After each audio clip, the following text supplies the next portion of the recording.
aliens on that they're Hmong, and so they're learning all these stories to really empower them, and so I feel that if you use it for that way, then you can really affect change and change how people see themselves, because it's just very powerful when they see that our community is not all bad, right?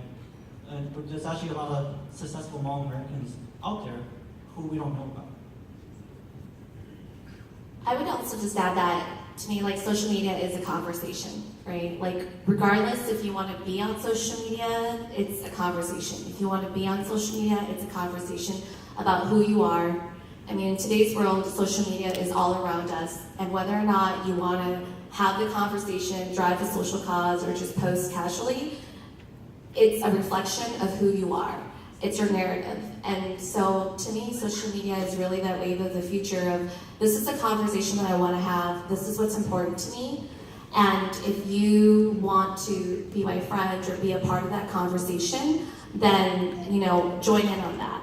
And so there's good and bad with that, because it requires you to be very vulnerable, and it requires you, I actually believe in social media that you have to in many ways cause a healthy friction. If you don't have a point of view on a conversation, you're not getting naysayers, your point of view is probably not strong enough, right? And so with the good comes the bad, and I think that social media is really the conversation, whether or not you want to be on it. It says a lot about who you are, so step into it and embrace it, we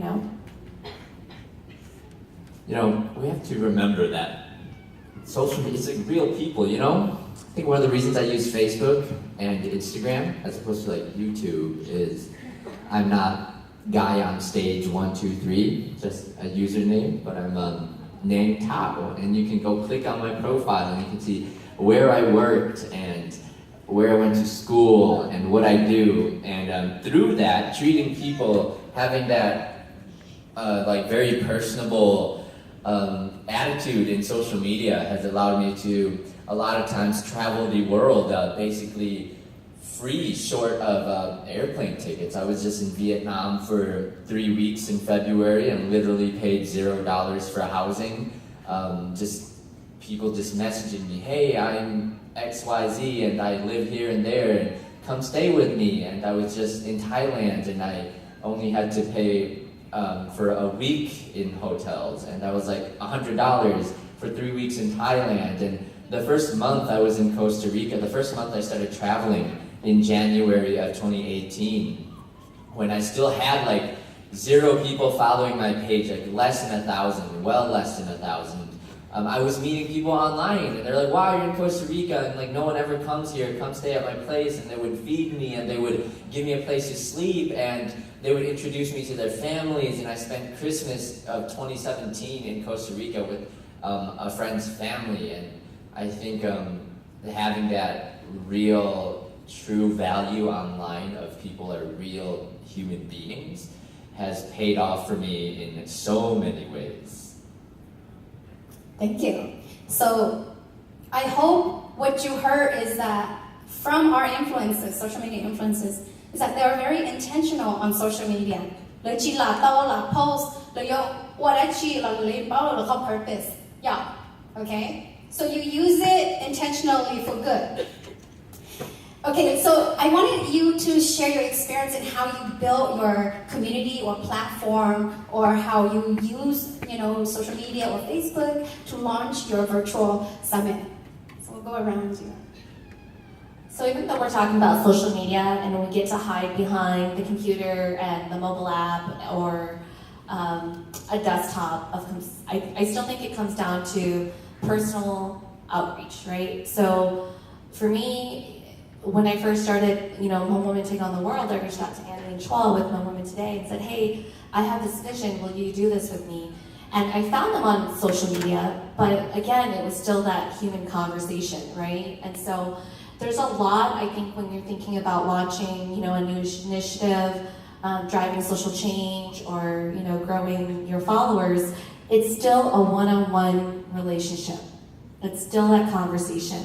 And so, like for example, I'll give you guys an example of how powerful technology is, right? So we were in 8 countries, and the only country that we could not find or get through and find a Hmong sister in was in China, right? Because as you guys know, the government has it filtered. So Facebook, blocked. YouTube, blocked, right?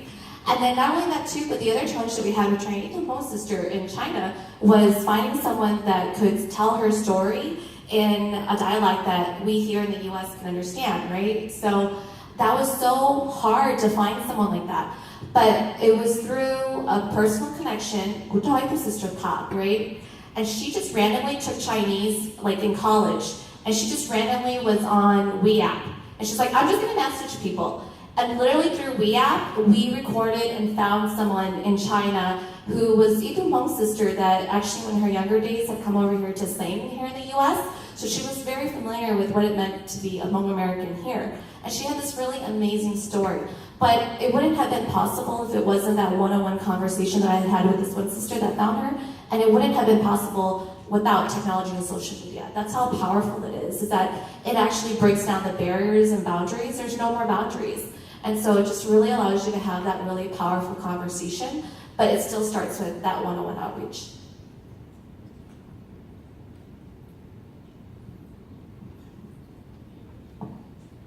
Just how did you use social media or Facebook to build your community or your platform?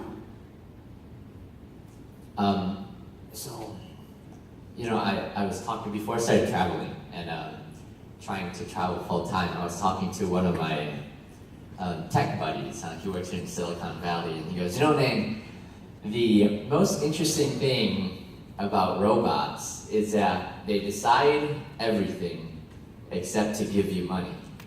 So, I was thinking, how do I travel? How can I travel the world and make money at the same time, right? That's doesn't make sense. How could you possibly do that? And then it's like growing the community, the robots did all of that for me, right? All the Facebook algorithms, and they showed all the videos, and et cetera, they made the videos. But whenever when I wanted to make money so that I could keep traveling, because at the end of the day, that was the itch at the back of my mind, how do I keep traveling, right? How do I actually make money? I had to talk to a real human being, and treating that audience, treating those people that I talked to online as individuals was so important, because at the end of the day, they were the ones that gave me connections abroad. They were the ones that signed off on even $100 check. No robot has ever given me even a penny. It's really the humans that actually make things possible. So when it's social media, it's social because only people can be social. So we have to really come back to remembering that all the time. It's very important. Yeah, and I think I did want to add on to Elizabeth's point about building relationship, right? Because I think that's also really important in social media. And for our site, in terms of for the Hmong American experience, what really helped us as well was that a lot of other social media influencers, they're also really interested in what we were doing. And so, a lot of time when we share stuff, some of the others share, or we feature them too, right? And so it was kind of mutual where we built them. Even when Neng started, right, I always featured what he was doing because it was really interesting. And I realized that there was an audience that wanted to see a Hmong American person travel, right? They wanted to see a Hmong person doing something outside the norm of maybe even going to school, becoming a lawyer, doctor, right? And so I think that you have to really utilize your resources, right? Really building a relationship with people that will support you and you support them too. In that way, so I think that through that you continue to build your audience larger than what you could probably do by yourself, right? And I know what Elizabeth talks about building a team or tribe, and so even for our site, the first year I did it all by myself, and then I realized that when I added several other editors, it allows me to see so much more, because if you don't know, on Facebook and social media, you can only see certain things that is filtered. It's based on what you interact with, people